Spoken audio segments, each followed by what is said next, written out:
Day 32 on the Florida Trail begins with a very long bike ride, but I don't mind.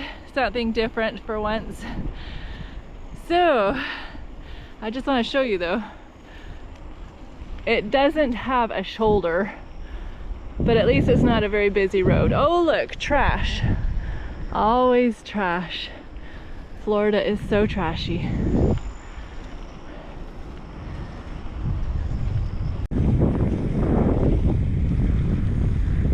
It's nice to go by some farmland.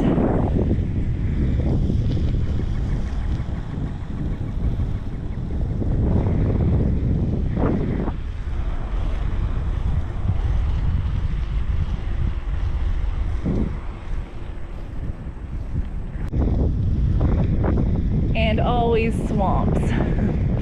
If I have to do this trek, I'm taking you with me.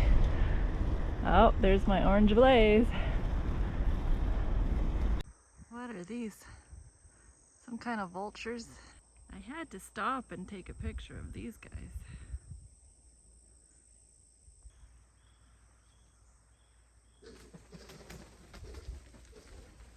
I don't think they like it that I'm here too much. There's some roadkill for them. Ugh, that's what they're after. My first citrus grove sighting on the bicycle. Yay. Look at all those oranges on the ground.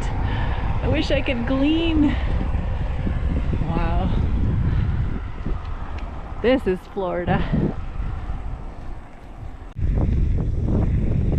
I'm very much enjoying this leg of the trail. Oh, it's gorgeous country here. I love the farmlands.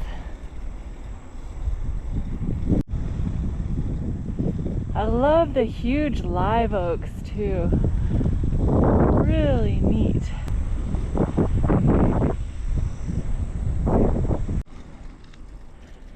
The hinge of history is on the door of a Bethlehem stable. I like that. What a nice church setting in the country. And people, that marks the 400 milestone of this trip. That means I'm a third of the way through. Bring it on. I'm having so much fun. Now I'm going by a cotton field. More cows and beautiful pastures and farms. I'm on a different road now and it's a bit more busy of a road, so I have to be careful.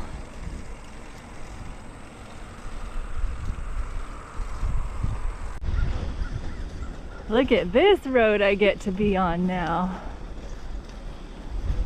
Shouldn't be too much traffic here. And these huge oak trees are so cool. I know I say this all the time.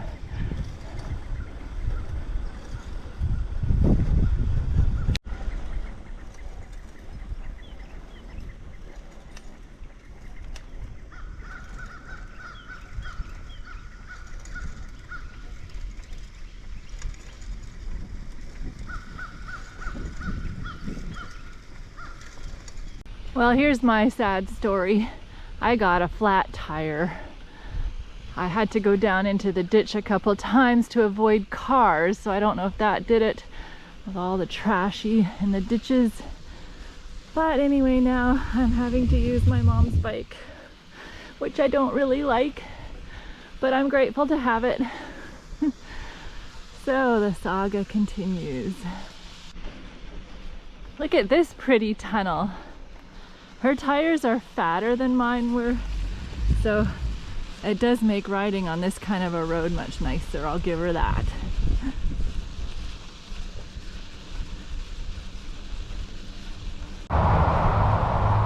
Biking by I-10 for quite a while. Still so glad I don't have to walk this though. Some pretty stuff on this side.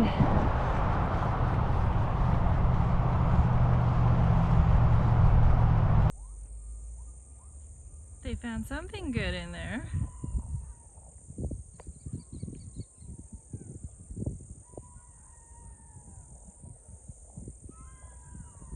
31.3 miles and I'm beat. I'm done for today.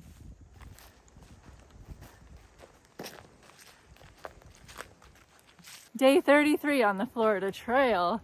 I'm combining yesterday with today because it was just a bike ride yesterday, albeit a very long one, but I wasn't able to talk to you guys. So I went to church this morning, and again, I've been so impressed with the churches that I've been visiting on this trip. Madison, Florida. If you are ever in Madison, you must go to the Seventh-day Adventist church there. Again, just so friendly, warm, made us stay for lunch, had such a good meal, and now I'm ready to hike. It's a 3-mile hike, so I'll be able to talk at you for a while. After that long bike ride, I'm now excited to see a new section of the Florida Trail. It's in the Suwannee River section. I feel like I'm going to be here for quite a few days, which is great. Massive trees.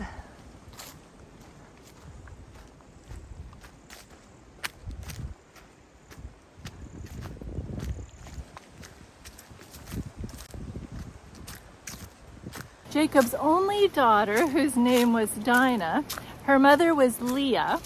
When she was 14 or 15 years old, the Bible says that she went out to see the daughters of the land who lived in Shechem. I am an only daughter with 2 brothers, and I often longed for a sister. Imagine having 11 brothers. The Jewish historian Josephus mentions that the Shechemites were engaged in festivities, and that Dinah wanted to join the girls of Shechem in their round of pleasure. It sounds innocent, but we must remember that these were heathens and pagans. Bad company ruins good morals. The inhabitants of Canaan were to Jacob's family what the present world is to Christians. We are to be in the world, but not of the world.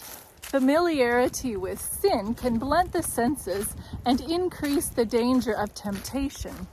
Seeing the other side can be flirting with death.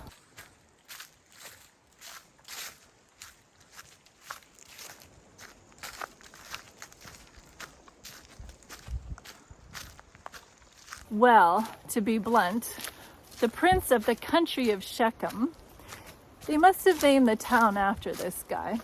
Anyway, he raped Dinah.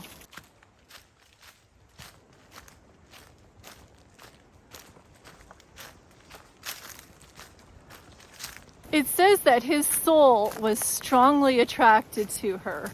He spoke kindly to her and he loved her. I don't know how you speak kindly to someone after you've raped them. Shechem said to his father Hamor, "Get me this young woman as a wife." So the father spoke to Jacob and his sons about Dinah marrying his son. Well, needless to say, they were very angry, especially her brothers, about what had happened to Dinah. Then Shechem the rapist comes on the scene and says, "Let me find favor in your eyes, and whatever you say, I will give it to you. Ask whatever dowry you want, and I will get it for you. Just let me have the young woman as a wife." Oh, my first glimpse of the Suwannee River. Right on, it's huge.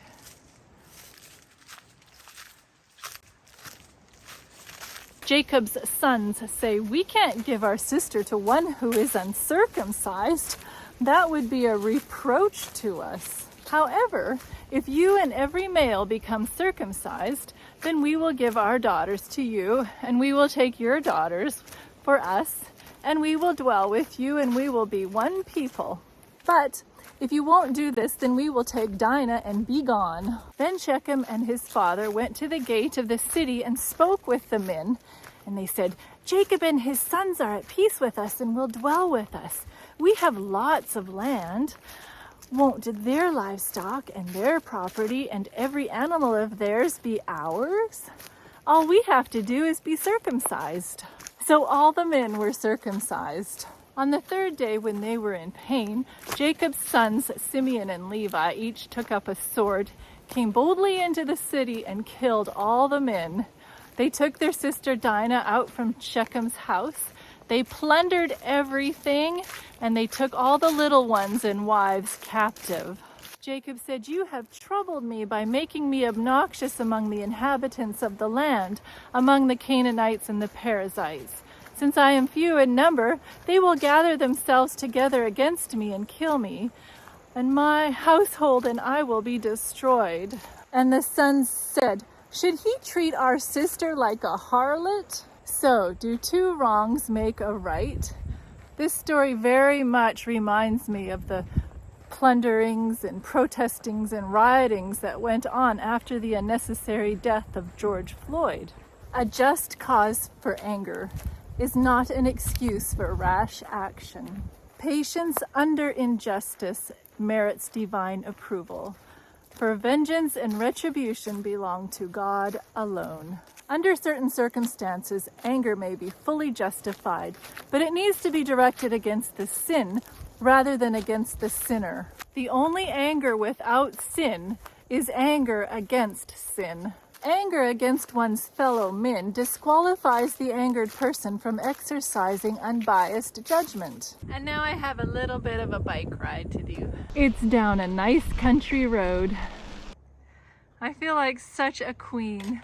My mom unloads and loads the bike for me. I feel like I'm an Olympian and she's my support staff. I'm very blessed. There's my trailhead for my next hike. I'm done for the day. I did 4.5 miles and it was just a lovely afternoon. Now, I would challenge you to be angry at the sin and not the sinner, and let God do the punishing.